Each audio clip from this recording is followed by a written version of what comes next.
Swayam Prabha. Digital India. Educated India.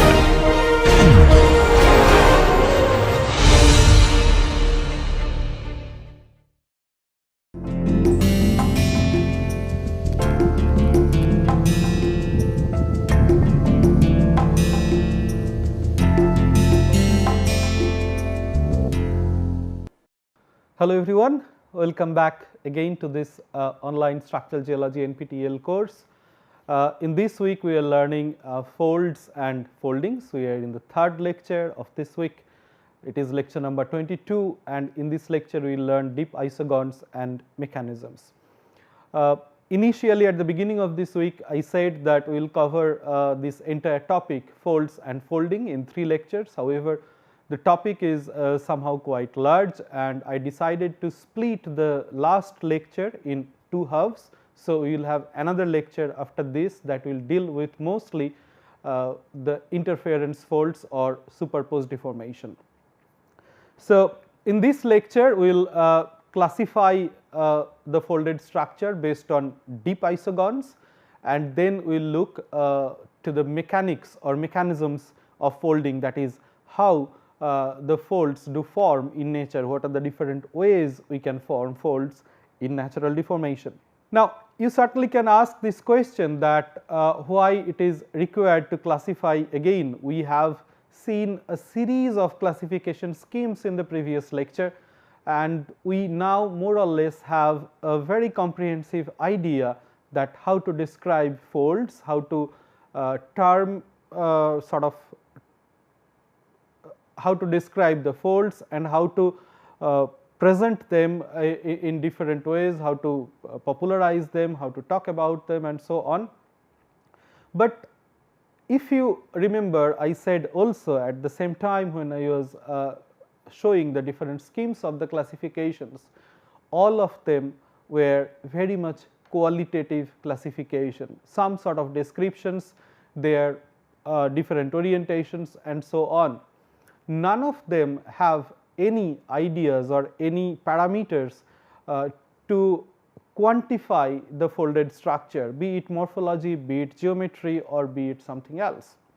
So, there is only one classification scheme for folds proposed by John Ramsay that actually classifies the folded structure pretty much quantitatively, and this is why it demands a separate attention, and I have added it in a different lecture. So, in field we have seen from different illustrations and photographs, as you have seen in the field as well and also in the internet, that they do appear in many different ways, and in the previous lecture, as I said, we have learnt how to take into account all such variable features and describe them.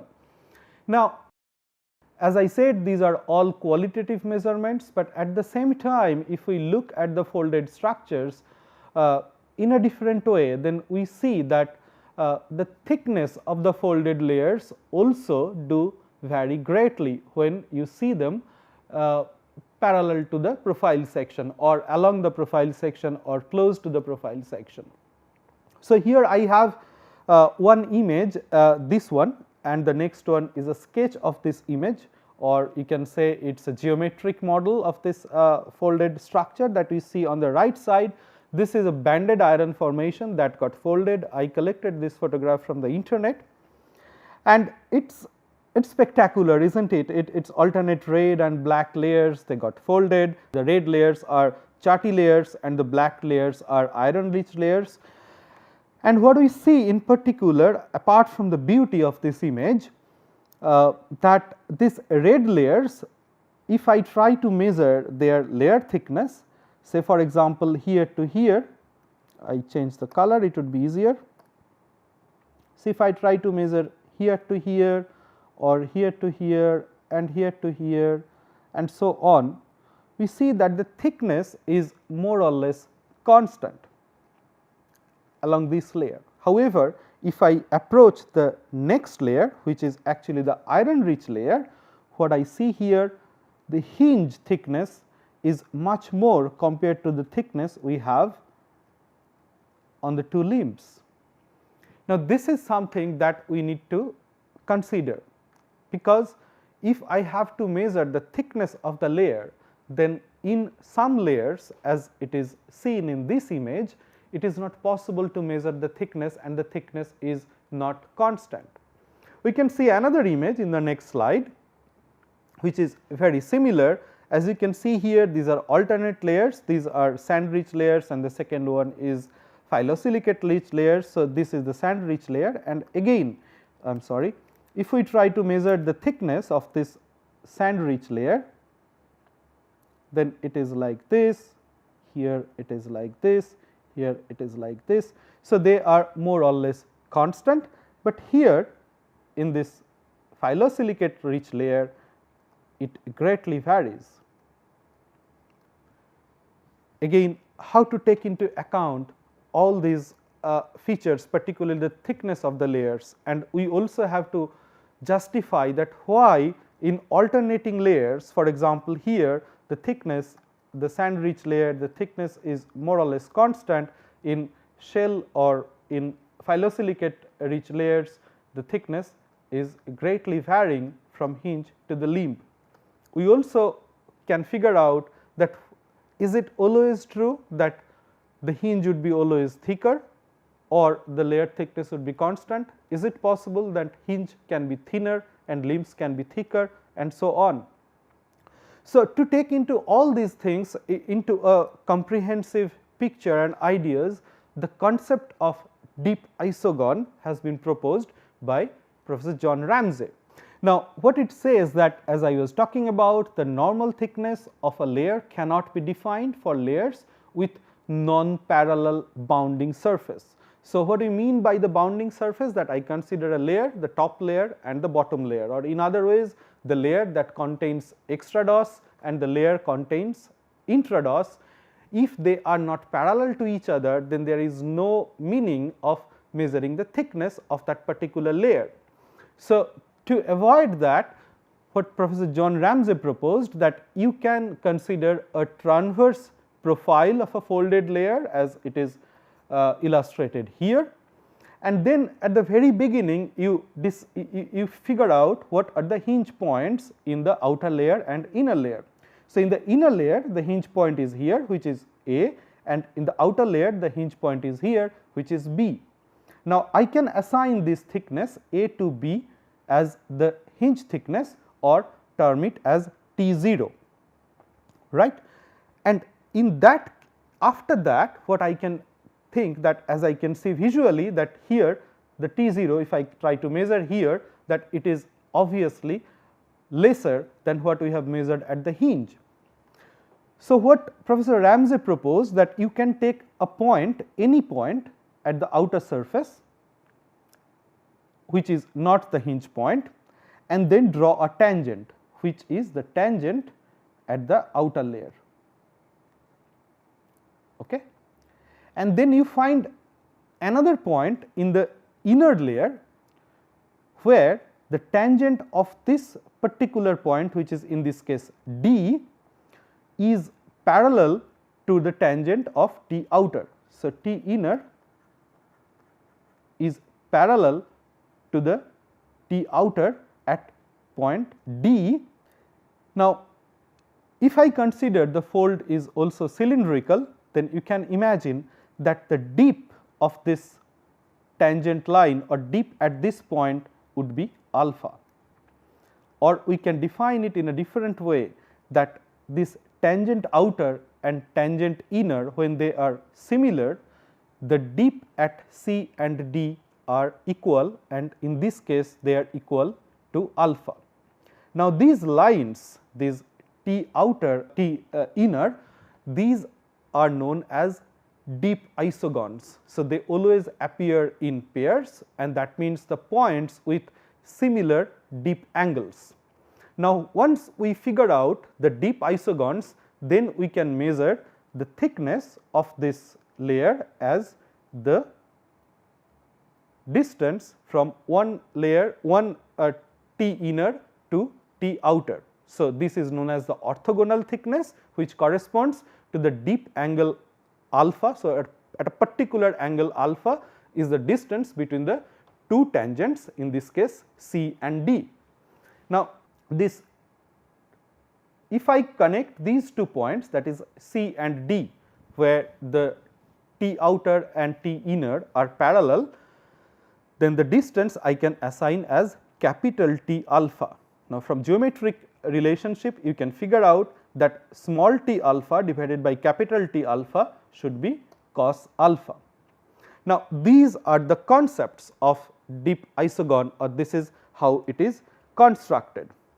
Now, it is possible that with the change of alpha we can actually check the variation of thickness along the layer, and this can be represented by showing, as I said, the variation of small t alpha or capital T alpha against alpha. Now, this analysis has also one more advantage, that you do not have to have the absolute values. What I mean by that in the field you may take a photograph and one of your friends can zoom this photograph and do the analysis of deep isogons, and you print it in a different scale and you do also that analysis, deep isogon analysis. Now, of course, your friend would measure all the values much higher than what you have measured, but here in this analysis, because these are all normalized, so what you are actually measuring does not matter. So, absolute values are not important here, because all of them will be in the form of ratios. So, therefore, the shapes of the different fold, it is essential to represent the thickness variation by a non-dimensional parameter. So, therefore, I can define a term T prime alpha, which is the ratio of T alpha by T 0, or capital T alpha, which is equal to capital T prime alpha, which is equal to capital T alpha divided by capital T 0, where T 0, the small t 0 and capital T 0 are the orthogonal and axial planar thickness at the hinge point. So, in this case T 0 equal to capital T 0, here T 0 would be axial planar thickness, something like that, capital T 0. We will not consider this for the time being, but the shape of the fold, therefore, you can using all these parameters. So, either you can use T prime alpha, small t prime alpha, or capital T prime alpha. You can use this and you can plot it against alpha and then figure out the different shapes or geometries of the fold, which we are going to see in the next slide. So, what we see here, that along the x direction we have the deep angle, which can range from 0 to 90 degrees, and along the y axis we have orthogonal layer thickness, which got normalized to the hinge thickness. And you see that 3 different possibilities are there. Okay? So, in one case, or you can say that 5 different possibilities are there, but we will see we can classify them in 3 groups.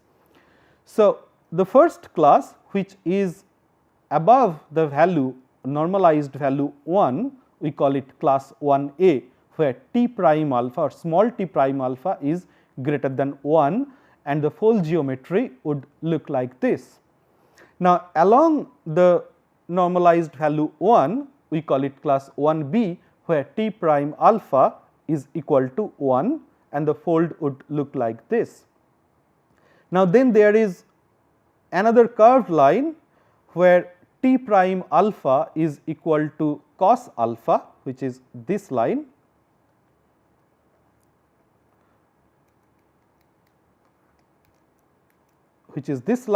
and the fold would look like something here is drawn. So, between t prime equal to 1 to t prime alpha equal to cos alpha, we have another class which we call class 1C, where t prime alpha is greater than cos alpha and less than 1. And then we have another class which is class 3, where t prime alpha is less than cos alpha. And therefore, we can actually define 3 classes. So, class 1 where we have 3 possibilities, 1A, 1B and 1C. Then we have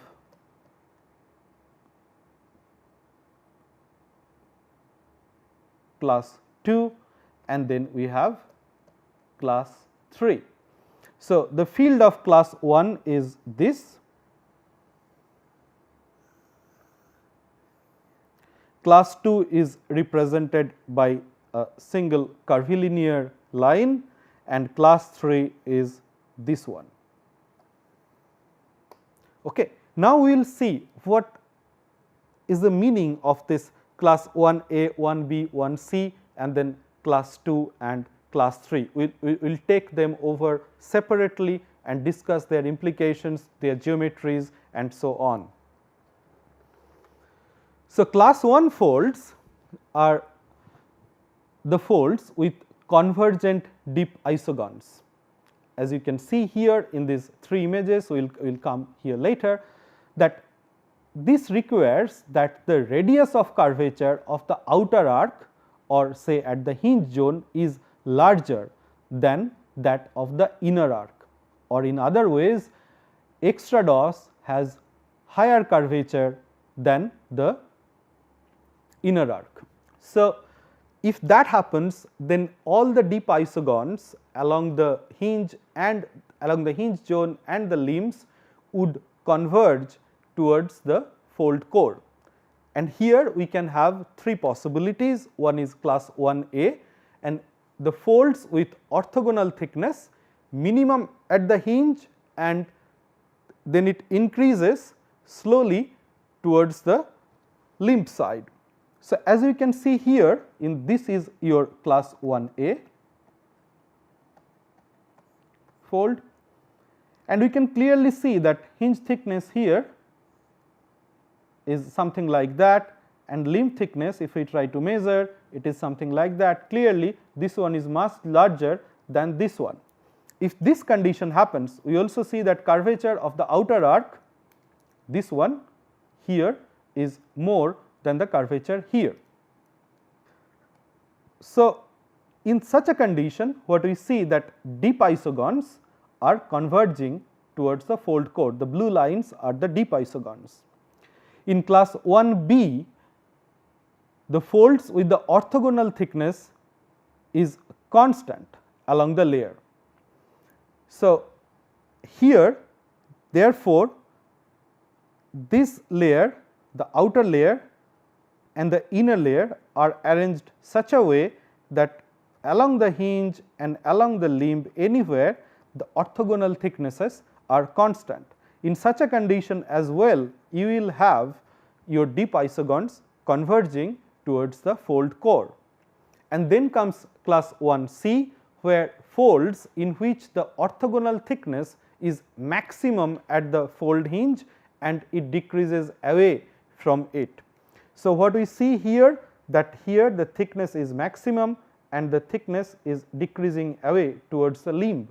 In this case as well, we can see from this illustration that the deep isogons, the blue lines, are converging towards the fold core.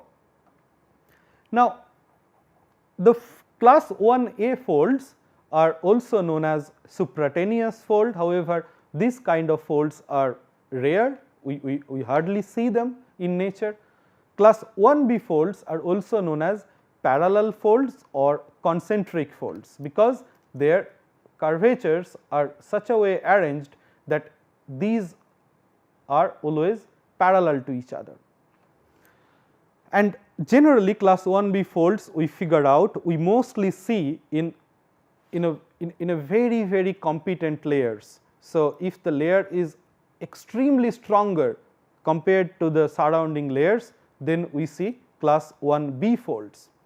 Now, class 1C folds we generally see in stronger layers, so which is very close to class 1B, but it is different in the fact that the orthogonal thickness slowly reduces towards the limb side. Now, class 2 folds are folds in which the deep isogons are parallel, as we see here.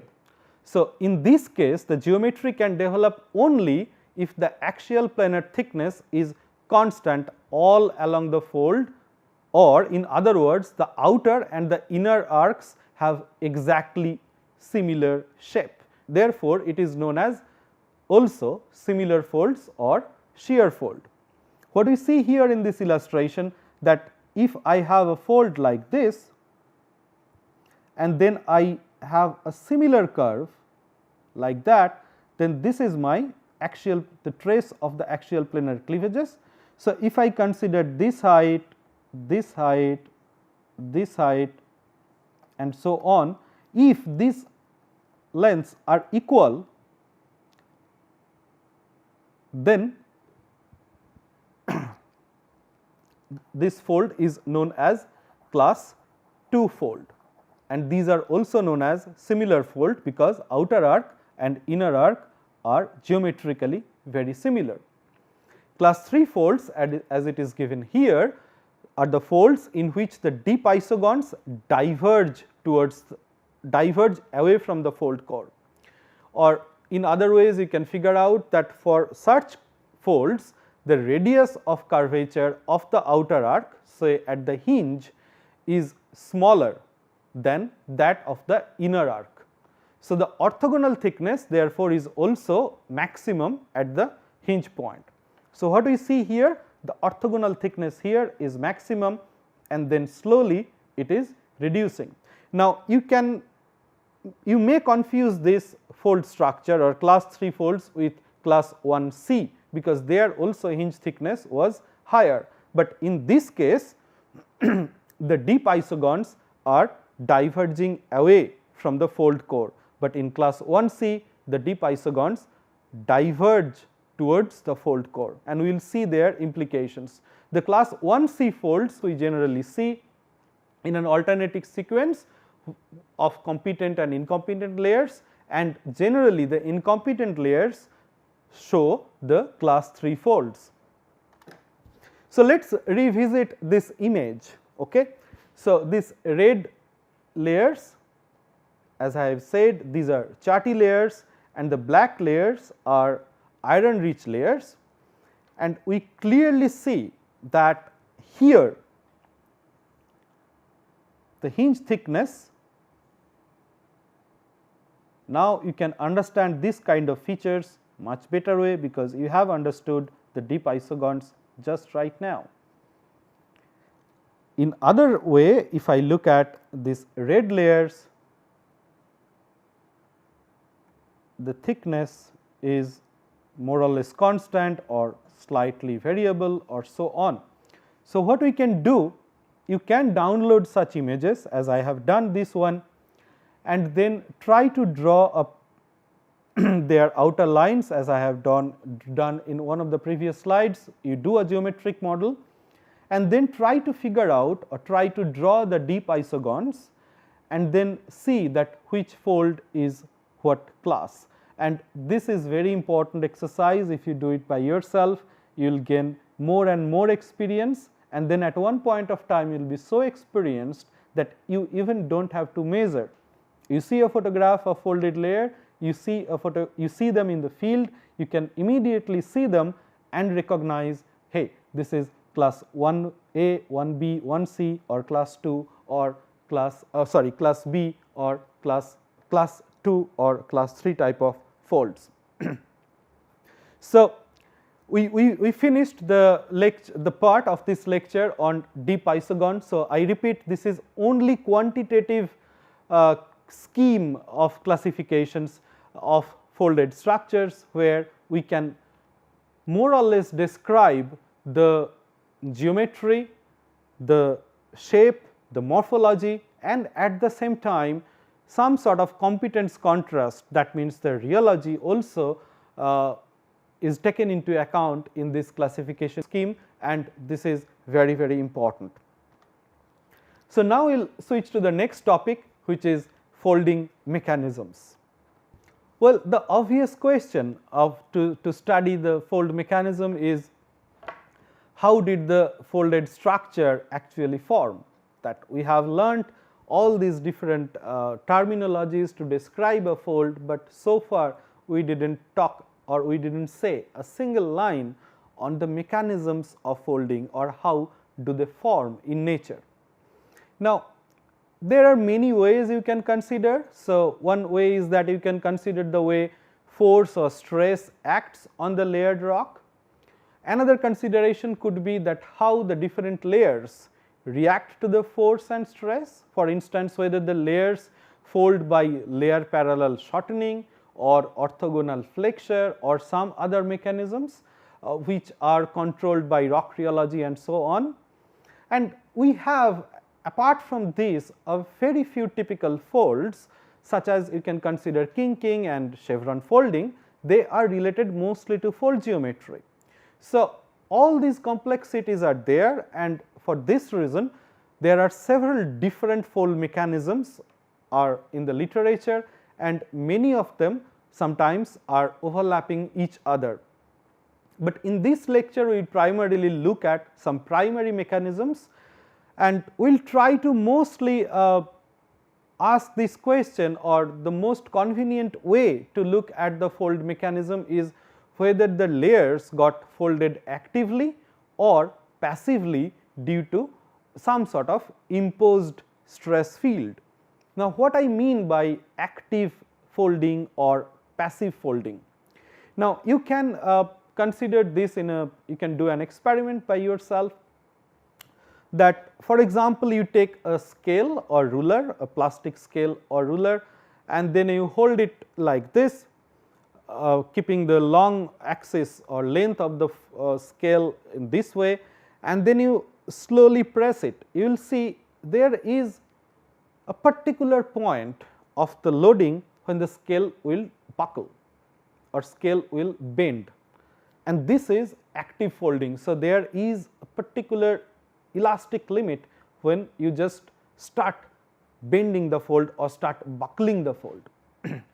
You can now visualize another way, that you can take a block of plasticine and so on, and you draw a curved line on this plasticine block, and then you shorten or you compress this plasticine block almost parallel to the curved line that we have drawn. Or in other ways, what I try to draw here, that you may consider a plasticine block like this,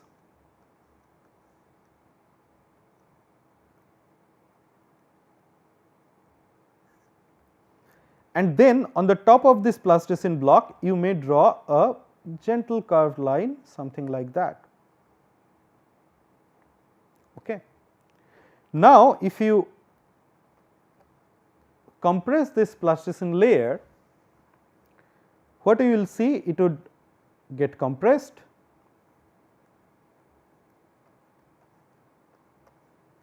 and then this red things that you have drawn, it may appear something like that.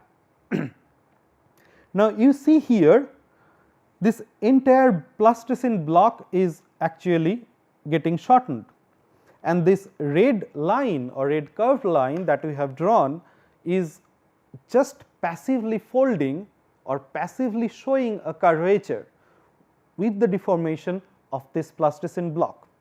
So, this is passive, or this is something where the layer itself is not folding, because you actually do not have any layer, or even if you have a layer here, the rheology of this plasticine block and this layer that we have drawn, or you can insert something, they do not have any competence contrast, or there is no viscosity difference. Then this we call that this layer got folded passively. So, I hope I can communicate to you what is active folding and what is passive folding.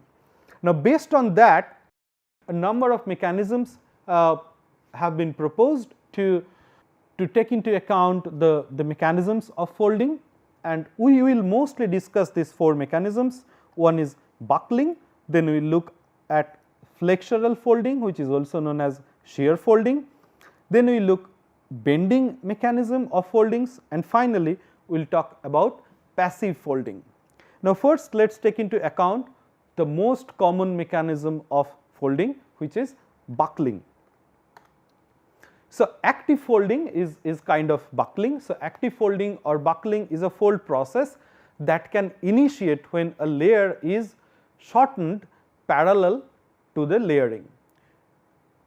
Now, at a constant viscosity, so a constant viscosity is required for buckling to occur, with the folding layer being more competent than the host rock or the matrix. The result of the buckling is rounded folds, typically parallel and with more or less sinusoidal shape.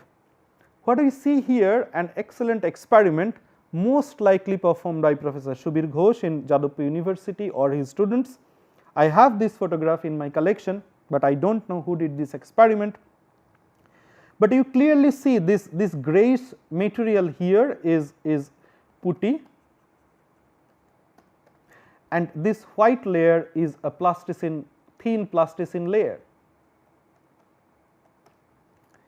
Now, you see how nicely when this putty got compressed, then this white plasticine layer made excellent fold, and this is a buckle folding, and you see the fold axis in the third dimension.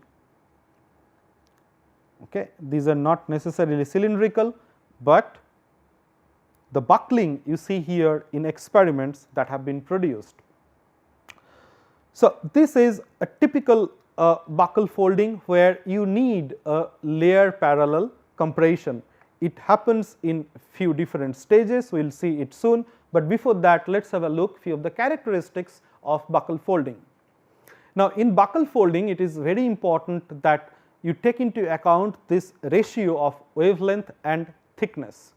Now, for a single layer, this wavelength versus thickness ratio is constant for each folded layer, provided the material is homogeneous, the stress you are applying to the system or strain you are applying to the system is very much homogeneous, and other physical conditions were kept constant. In buckle folding, the folds in the competent layers generally are approximated to class 1b folds, or the geometries are very similar to class 1b folds. That means their orthogonal thicknesses are constant. The outer part of the competent layer is stretched, while the inner part is shortened, and the two parts are typically separated by a neutral surface where you do not have much strain. Now, when you have a fold produced by buckling, and then you certainly would form the axial surface. So, the axial surface or the axial cleavage, if you have seen in the buckle folded layers, then it indicates the direction of maximum shortening. So, if you have buckle folds and if you generate axial surfaces or axial planar cleavages, then the perpendicular direction to this axial planar cleavage is generally the direction of maximum shortening or z direction of the strain ellipsoid. Now, you can also quantify in a way the wavelength versus thickness ratio by an equation, and this is the simplest form of this equation, considering the layer is Newtonian viscous and there is no initial layer parallel shortening. Then the relation between wavelength and the layer thickness is given by this equation, where L is the wavelength, H is the thickness of the layer, mu L is the viscosity of the layer, mu M is the viscosity of the matrix. We will see this in the next slide. So, what we see here, that initially this is the configuration, that I have a thin layer with the viscosity mu L and which is embedded within a matrix with the viscosity mu M. The condition is mu L is greater than mu M. Now, if I try to compress it at the very beginning, I will not see any folding or buckling. The layers would shorten homogeneously the strain is distributed within the layers, and the entire system would shorten along the compression direction. Now, at one point of time, this thin wavelengths or this wavelengths would appear, and they further tighten with continued deformation. If I vary the layer thickness, then the wavelengths would vary as well, as it is represented in this illustration. You can see the same matrix with 3 different layers of same viscosity, but different thickness. The top layer has the lowest thickness and the bottom layer has the highest thickness. Now, if you start compressing the top layer, because it is thinner, it does not take much layer parallel homogeneous shortening. So, it starts folding immediately. The middle layer also starts folding, but the bottom layer, because it is thicker, it is still undergoing homogeneous shortening along the compression direction. You also note that this thinner layer has produced shorter wavelengths, and the little thicker layer, the medium thicker layer, produced higher wavelengths. Here we did not produce any wave yet. With continued deformation, you see here this fold starts tightening, this fold also, but this one now we have even much higher wavelength compared to this. So, lower the thickness, we can see here from this equation that it is related to the wavelength of this fold. Now, this is a fantastic example of buccal folding. As you can see here, this is a little thicker layer compared to this one, and this is also a thicker layer of more or less similar thickness initially. These are the axial planar cleavages going on like this, and you see the wavelengths here is higher than the wavelengths here. So, this is how we understood now that buccal folding is an active folding, where layer parallel compression is required to produce buccal folding. Now, let us have a look what we understand, or what is the physical meaning of flexural folding, which is one of the important mechanisms of folding.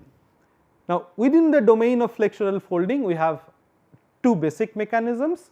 One is flexural slip and another is flexural shear or flexural flow. Now, flexural slip implies a slip along layer interfaces, or you have very thin layers between the 2 layers during folding. The fold maintains the bed thickness and thus produces also class 1b or parallel folds.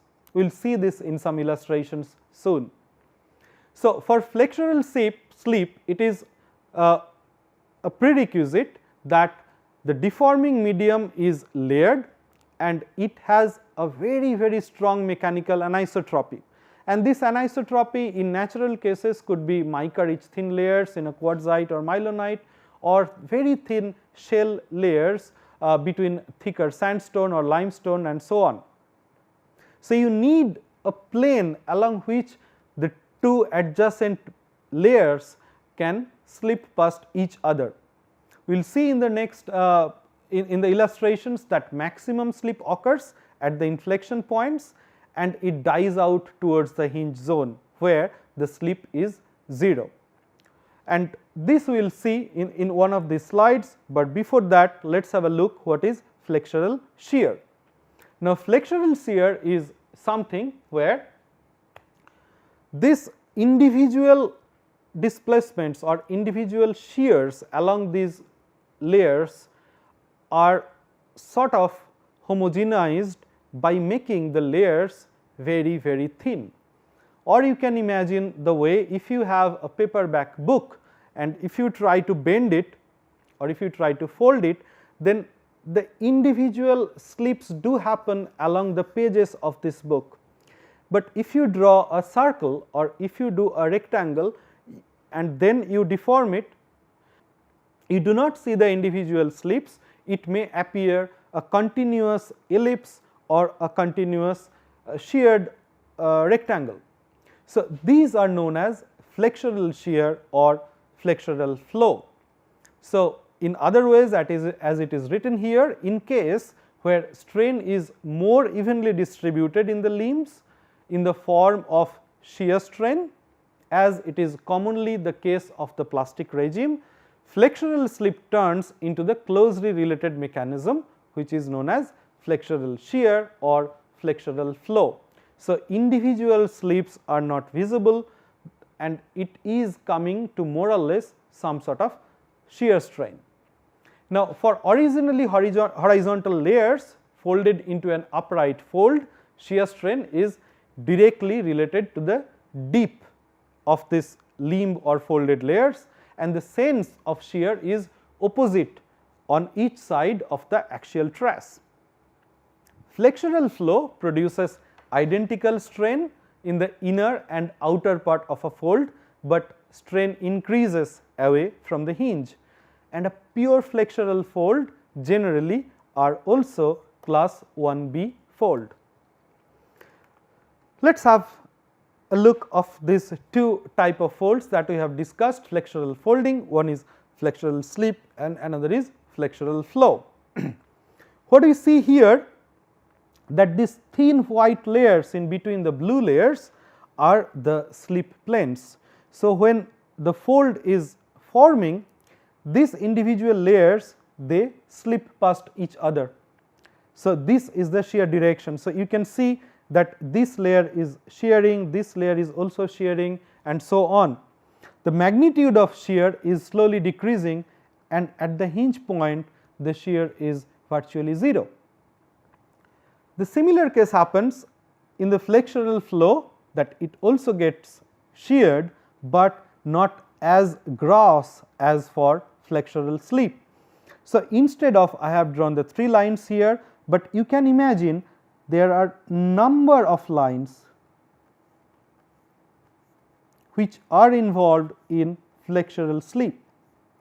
So, approximately if individual lines like the pages of a book they start slipping, then you can actually figure out that if you have a straight line, this red one, then it rotated due to deformation, due to shearing of individual sheets to a certain angle, and this angle defines that what is the strain at the limb. So, the entire limb is under shear, not the individual layers and so on, but again in this case at the hinge the shear strain is 0. So, now we learnt what is flexural slip and what is flexural flow. The next one we take over is bending.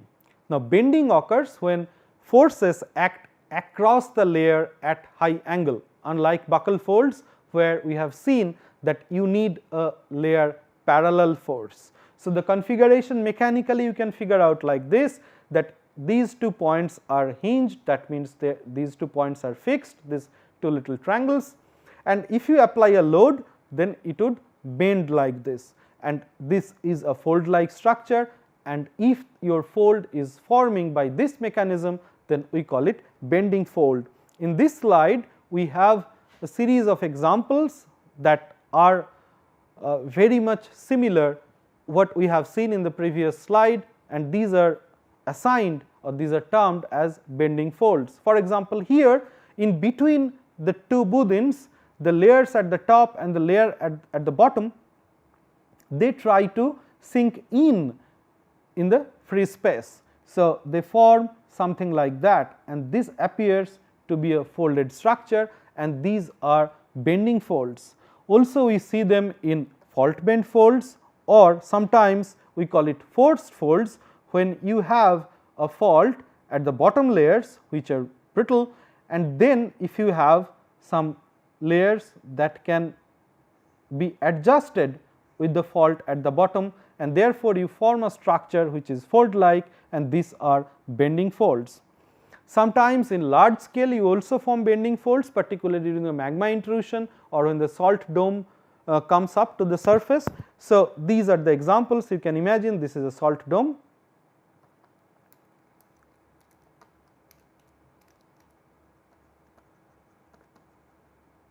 The pink one, and the layers surrounding it, it has to intrude, and then it forms a folded like feature, and this is a bending type of fold.